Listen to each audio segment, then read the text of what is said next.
Body cameras are coming to the Fairfax County Police Department. The county board approved a pilot program today to improve transparency and use of force investigations. Northern Virginia Bureau Chief Peggy Fox reports it was the fatal police shooting of an unarmed Springfield man in 2013 that prompted them to take this action today.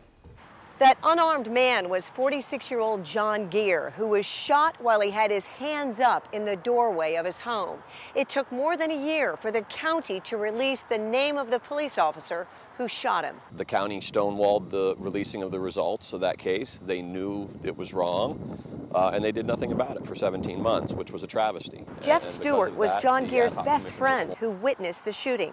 So did Gear's father, Don Gear, who finally threatened a lawsuit after receiving no information about his son's death for more than a year. It's an ongoing investigation. We can't tell you anything.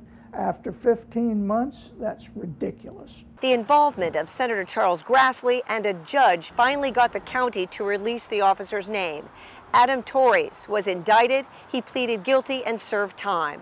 Police Chief Ed Rossler says today's body camera announcement is a great step toward greater transparency.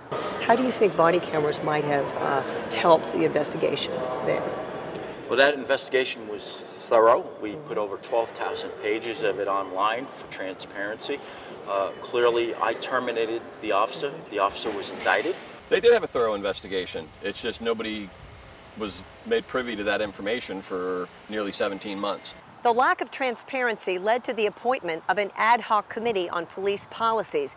One of the many recommendations was for police body cams. Jeff Stewart was a member of that committee. He says body cams are a step in the right direction, but you can video it all day long, but if you're not going to share the information, for better or for worse, I'm sure in 99% of the cases it'll probably vindicate officers. But on those occasions where it doesn't, they have to be ready to share that information as well, because the people have a right to know. The pilot program will only be in 2 districts, Mason and Mount Vernon. And the chief says only some of the officers will wear the body cams. The others will be the control group so that a scientific study can be conducted. In Fairfax, Peggy Fox, WUSA 9. The officers wearing the cameras will be required to turn them on before any law enforcement public encounter. Startup cost for the program, $684,000 for 2018.